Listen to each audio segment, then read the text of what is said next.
होता है, घर में जिनके संपदा जुड़ती नहीं, बीमारियों में पैसा ज़्यादा जाता हो, या कहीं ना कहीं तकलीफें अपनी ज़िंदगी में आती है, उसके लिए शिव आराधना कार्तिक महीने की थोड़ा ध्यान से श्रवण करें। वैसे तो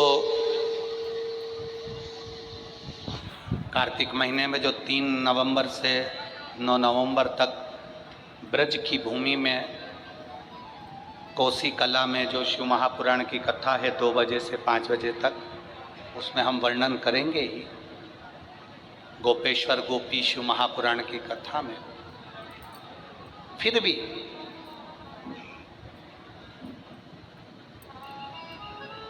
और हमारा निवेदन, जो ब्रज के नज़दीक में रहते हैं, ब्रज की भूमि में कार्तिक महीने में पहली बार शिव महापुराण की कथा होने जा रही है। जो ब्रज के नज़दीक में रहते हैं वो बड़े भाव से सुनने के लिए अवश्य बना। जो उसके नज़दीक में रह रहे हैं, जिनको ब्रज रज में बैठकर सर्वेश्वर भगवान कृष्ण की रज में महेश्वर भगवान शंकर की कथा जिनको सुनना है वो सुनेंगे। कार्तिक के महीने में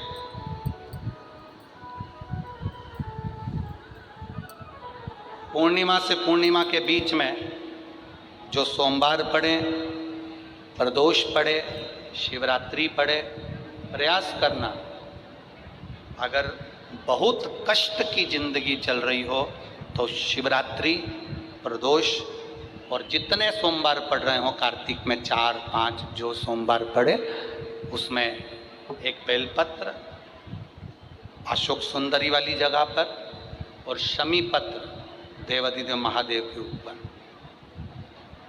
ये 2 जगह पर अवश्य चढ़ा। 1 महीने में जितने सोमवार पड़ जाएं और प्रदोष पड़े और मासिक शिवरात्रि पड़े, उसमें अवश्य चढ़ा। बेलपत्र कहाँ चढ़ाना है?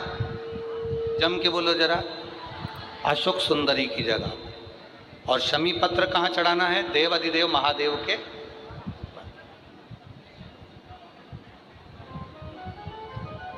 एक बार चढ़ाकर देखो,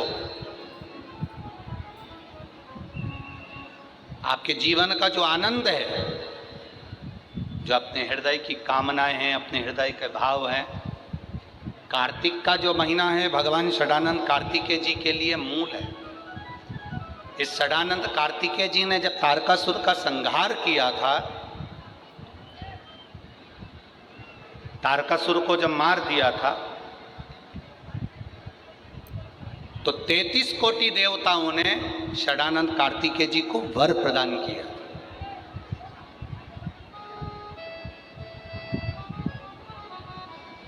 कार्तिकेय जी को वर प्राप्त हुआ।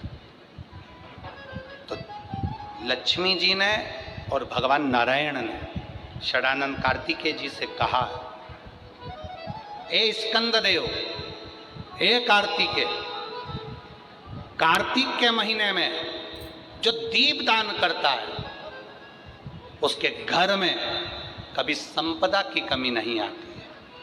कार्तिक महीने के दीपदान की महत्वता जैसे ही लक्ष्मी और नारायण ने कही, तब ब्रह्मदेव प्रकट हुए और देवादिदेव महादेव प्रकट हुए माँ पार्वती के साथ में, और ब्रह्मा जी प्रकट हुए माँ ब्रह्माणी के साथ में।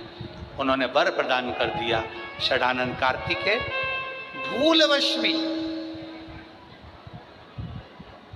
अगर कोई बेलपत्र और शमी पत्र दोनों एक साथ आपकी बहन अशोक सुंदरी और आपके पिता देवादिदेव महादेव को शमी पत्र जो समर्पित कर देगा, षडानंद कार्तिकेय इस कार्तिक के महीने में देवादिदेव महादेव कहते हैं उसके यहाँ कुबेर का भंडार शिव भर देगा। एक शमी पत्र, फिर समझिएगा, ये जो बेलपत्र है ये आप समर्पित करेंगे अशोक सुंदरी वाली जगह पर। कहाँ समर्पित करेंगे? अशोक सुंदरी की जगह पर। और शमी पत्र आप समर्पित करेंगे देवादिदेव महादेव के ऊपर। बस इसमें एक चीज का स्मरण अपने को करना है, जब अपन अशोक सुंदरी की जगह पर बेलपत्र चढ़ाएंगे तो ये डंडी का जो मुख है ये महादेव के जो खाली स्थान है, खाली वाली जगह उसी ओर होगा। शमी पत्र की जो डंडी का मुख है इसी की और जिस ओर तुमने बेलपत्र चढ़ाया है उसी ओर शमी पत्र की भी डंडी का मुख उसी ओर होगा। जहाँ पर आप बेलपत्र की डंडी का मुख रख रहे हैं उसी ओर शमी पत्र की डंडी का भी मुख उसी ओर होगा। तो देवाधिदेव महादेव भगवान शंकर, माँ जगत जननी जगदम्बा, श्री ब्रह्मदेव ब्रह्माणी षडानंद कार्तिकेय को वर प्रदान करते। समय आता है, आगे वर्णन आया। तारकासुर के 3 पुत्र हैं, तारकाक्ष, विदुम्माली, कमलाक्ष। और ये तीनों पुत्र हैं, ये बड़े विकराल, बड़े प्रबल। इनको मालूम पड़ा कि हमारे पिताजी शांत हो गए तो पिता के शांत होने का इनने बदला नहीं लिया। इन्होंने भगवान ब्रह्मा जी की तपस्या करी, तप कर कर ब्रह्मा जी से वर मांगा, वर दीजिए। ब्रह्मदेव ने कहा क्या वर चाहिए? हमारे प्राण ना छूटे। ब्रह्मा जी ने कहा ये हो नहीं सकता कि तुम्हारे प्राण नहीं छूटेंगे, मरना तो पड़े, प्राण तो छूटेंगे, तो हमें वर दो। हम तीनों मरे तो एक साथ मरे। 3 पुरियों का निर्माण कर दीजिए जिन पुरियों में हम निवास करें। 3 पुरियों का निर्माण करा, तीनों में जाकर तारकाक्ष, विदुम्माली, कमलाक्ष की तीनों निवास करें। तीनों ने निवास किया। जब तीनों निवास करने लगे,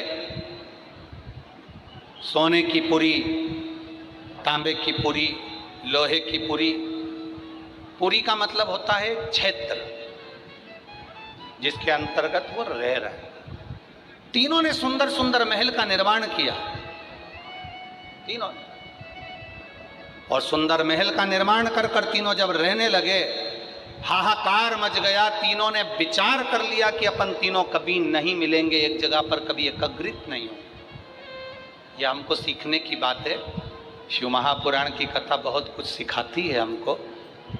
जब भी तीर्थ करने जाओ, पूरा घर का व्यक्ति एक साथ मत जाओ, ये शिव पुराण सिखाती। किसी नदी में स्नान करने जाओ, घर का पूरा व्यक्ति एक साथ मत जाओ, घर में किसी का न किसी का रहना जरूरी है। ये शिव पुराण सिखाती है हमको। षडानंद कार्तिकेय चले गए। तारकासुर के तीनों बेटों ने उपद्रव मचाया। जो उपद्रव मचाया, देवताओं ने भगवान शिव से प्रार्थना करी। भगवान शंकर ने जाकर 3 पुरियों को भस्म कर दिया। 3 पुरियों को जैसे ही भस्म करा, शंकर जी का नाम त्रिपुरारी हो गया। भगवान शंकर जब त्रिपुरारी बन गए, आगे वर्णन आया। शंकर जी से प्रार्थना करी, बाबा इन तीनों का संहार करिए।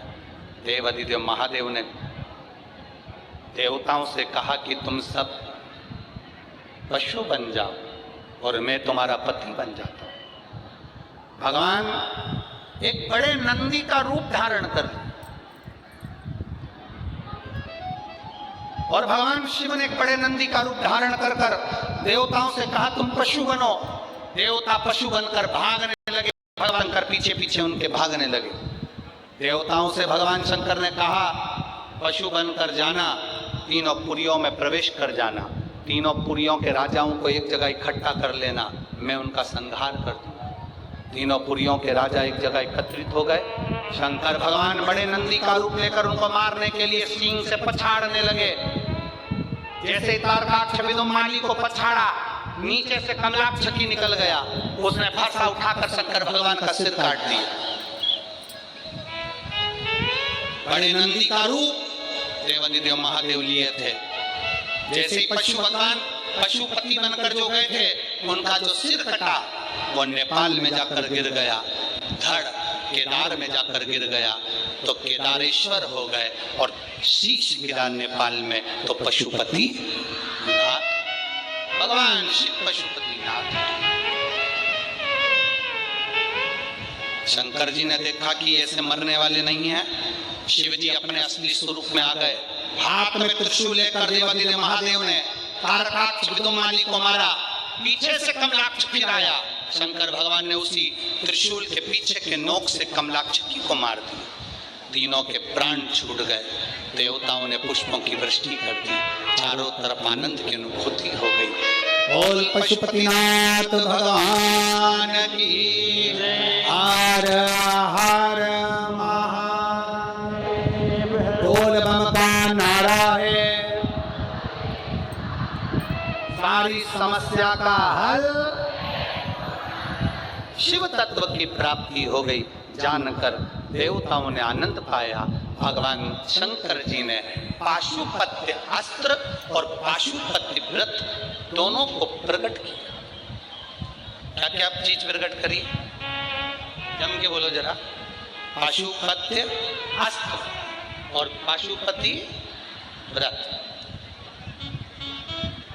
पशुपति व्रत की विधानता कही। 5 सोमवार का व्रत, पूजा की थाली जो लगती है वो शाम को भी वही जाती है। 6 दिए, प्रसाद का भाग, मंदिर में जाकर 3 हिस्से होना, 6 दिए को रखकर 5 दिए प्रज्वलित करना, 3 हिस्से प्रसाद के हो जाएं तो 2 हिस्सों को छोड़ देना मंदिर में, 1 हिस्से को, और जो बिना जला हुआ दिया है उसको वापिस अपनी थाली में रख लेना। बाबा से प्रार्थना कर कर 6ठे नंबर का जो दिया लेकर गए हो अपने घर के दरवाजे में राइट हैंड प्रवेश करते हुए सीधे हाथ की ओर बैठकर घर की ओर मुख कर कर दिए को जला देना। ऐसे भोजन करते समय सबसे पहले बाबा का जो प्रसाद लाए हो उसे खा लेना। ऐसे 5 व्रत। 5वें व्रत में जब पूरा व्रत होए तब श्रीफल भेंट और कुछ भी 108 दाने चावल के हो, फूल हो, पंखड़ी हो, पत्ती हो, बाबा को समर्पित। बाबा से प्रार्थना, बाबा मैंने आपके पशुपति व्रत करे हैं, स्वीकार करना बाबा। पशुपति व्रत के चलते चलते 5 व्रत के अंदर अगर कभी जिंदगी में अपने क्षेत्र में शिव महापुराण की कथा 200-300 किलोमीटर दूर भी हो रही हो तो एक बार सुनकर जरूर आना। बाबा आपके मन की मुराद को पूर्ण जरूर कर देता है। आप में से भी कई माताओं के पशुपति व्रत होंगे, हैं? कईयों के होंगे। और उस बीच में आपको ये 5 दिन की शिव महापुराण की कथा में 1 दिन की भी अगर कथा मिली है तो समझना कि बाबा की कृपा आप पर हुई है। ये शिव तत्व है। आज पशुपति व्रत का महत्व गणेश जी महाराज का विवाह रिद्धि सिद्धि के साथ हो रहा है। कल कथा सुबह 8 बजे से 11 बजे तक होगी। जिन्होंने 5 दिन की कथा ना सुनी हो, कल की कथा बाबा से प्रार्थना कर कर श्रवण करिए, भाव के साथ सुनिए। रिद्धि सिद्धि भगवान गणेश जी के गले में जयमाला पहना रही है। जोरदार ताली बजाएं। गणेश जी महाराज रिद्धि सिद्धि के गले में जयमाला पहना रहे हैं। रिद्धि सिद्धि वापिस माला को निकाल कर श्री गणेश जी महाराज के गले में दी है। गणेश जी ने अपना दोनों हस्त कमल रिद्धि सिद्धि के कंधे पर रखा है। बोल गणेश जी महाराज की हर हर महादेव। सूचना आशीष जी दे रहे हैं, उसके बाद में आरती का क्रम प्रारंभ होगा। भाव से